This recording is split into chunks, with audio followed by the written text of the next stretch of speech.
शरीर को हम साफ कैसे रख सकते हैं, ये शरीर हमारा तंदुरुस्त कैसे रह सकता है। जब आत्मा एक छोटे से बच्चे के अंदर जन्म लेकर के, छोटे से बच्चे के अंदर जब आती है, जब बच्चा माँ के पेट में से आता है, तब वो बड़ा नाजुक, बड़ा नरम, बड़ा सुंदर, बड़ा सॉफ्ट, बड़ा हल्का रहता है, क्योंकि वो एक नेचर के साथ जुड़ करके उसने दुनिया में जन्म लिया। लेकिन जब हम एक बच्चा बड़ा होता है, धीरे धीरे उसका खान पान चेंज हो जाता है, तो जैसा उसका स्वभाव होता है, बड़ा हंसता है, बड़ा खेलता है, बड़ा रिलैक्स, बड़ा सुकून, लेकिन आगे उसके खान पान, जब वो नेचर में रहता है तो बढ़िया रहता है, लेकिन जब वो नेचर से बाहर होता है तो वो बीमार होता है। धीरे धीरे बड़े होते होते जब शरीर को बीमारियां घेर लेती हैं, सर्वाइकल हो जाता है, थायराइड हो जाती है, बीपी की गोली लग गई, थायराइड की गोली लग गई, फिर आगे और चले गए,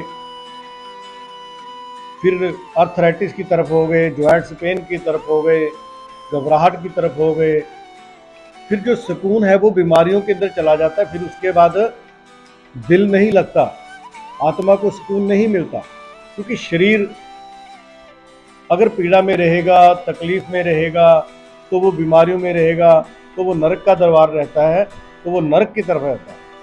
अगर शरीर ऑयली स्पाइसी चीज नहीं खा रहा, तब वो ठीक रहता है। इस शरीर को स्वस्थ रखने के लिए हमें क्या खाना चाहिए और क्या नहीं खाना चाहिए। फ्रूट जो होते हैं और जो सलाद होता है, जो ग्रीन वेजिटेबल्स होती है, जो जमीन के अंदर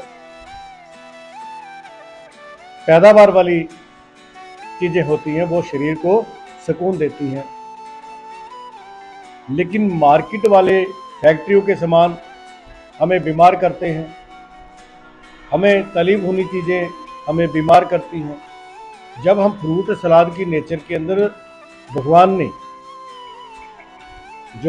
ने ये जो हमारा शरीर बनाया, उसने हमें नेचर दी। नेचर कैसे दिया? श्री हनुमान जी, हमने देखा जंगल में वो फ्रूट खाया करते थे। श्री रामचंद्र जी ने भी 14 वर्ष जंगल के अंदर फ्रूट सलाद से ही निकाले, तो वो तंदुरुस्त भी रहे और वो ताकतवर भी रहे।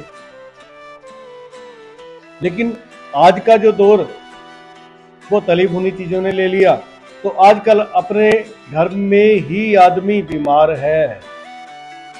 इतनी सुख सुविधाएं होने के बाद भी आदमी बीमार है। घर में एसी लगे हैं तब भी आदमी बीमार है, गाड़ी में एसी है तब भी आदमी बीमार है, पानी को फिल्टर करने के लिए बड़े बड़े आरओ लगे हैं तब भी आदमी बीमार है। और हर आदमी बीमारी के साथ गोलियों का, दवाइयों का शिकार है। अगर हम नेचर के अंदर फ्रूट सैलड का इस्तेमाल करेंगे तो हमारे अंदर बीमारी नहीं होगी, क्योंकि रस, इंसान रस प्रकृति का है। इसको जब हम रस देंगे शरीर को, तो वो यूरिन एंड स्टूल के रास्ते डिटॉक्सीफाई करेगा। जब हम इसको एक्स्ट्रा फ्लूइड देंगे, जो कि तले भुने होंगे, जो कि मार्केट के डब्बे होंगे सामान वैसा, तो तब वो हमारा शरीर बीमार रहता है। तो इसलिए सुकून पाने के लिए सात्विक भोजन का इस्तेमाल करो। इस शरीर को हम कैसे धो सकते हैं, इसको जांचने की कोशिश करो। शरीर हमारा ठीक है, हम पीड़ा में नहीं हैं, तो हमारी आत्मा खुश है। हमारा शरीर पीड़ा में है, हमारा शरीर दुख में है, हमारा शरीर आर्थराइटिस में है, हमारा शरीर बीपी की तरफ हो गया, डायबिटीज की तरफ हो गए, तो हमारा शरीर पीड़ा में है। नेचर के साथ जुड़िए और तंदुरुस्ती आपके पास रहेगी और बीमारियां आपके नज़दीक नहीं आएंगी। जैसा अन्न वैसा मन, जैसा पानी वैसी वाणी, जैसा हम बीजते हैं तो वैसा ही हम उसका फल पाते हैं।